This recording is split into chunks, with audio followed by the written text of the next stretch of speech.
Mga kautak, sa this video, pas na ako ng school. Nahanan ko po si papa ko. Bakit mga kautak? Nagkita ko po yung award ko. Ay, loko. Star Raider tayo mga kautak, perfect score. Yan papa, para sa'yo yan. Paano matanggal yung pagod mo? Ako naman nakakapagod yung ginawa mo. Sana napasaya kita sa award ko. Tapos na malagay yung gate ng kautak. Pinipintura na ni papa ko. Siyempre, kailangan naman ng coating. Tawag po dyan ay sports champion. Ay, loko, may bulol ko ata. Yan, sasakapan ni papa ko. Grabe yung init mga kautak. Kailangan nung na pong lagyan. Boxing Friday, pumpiturahan.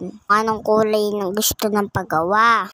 Kabuo ng gate. Bigyan din ni papa ko yung bubong. Ay loko, kasanting na. Papa ko ginawa niyan. Gusto po mampagawa. Pag kayo sa akin mga kautak, bigyan ko kayong T-scam. Pala yung isang maliit na gate. Talong gaganda yan pag napinturahan na. Yan po yung gate ng installation. Ginawa ni papa ko. Maraming salamat po sa papanood. Dahil pag ni papa ko Lalo naman ang pang-share na video mga kautak.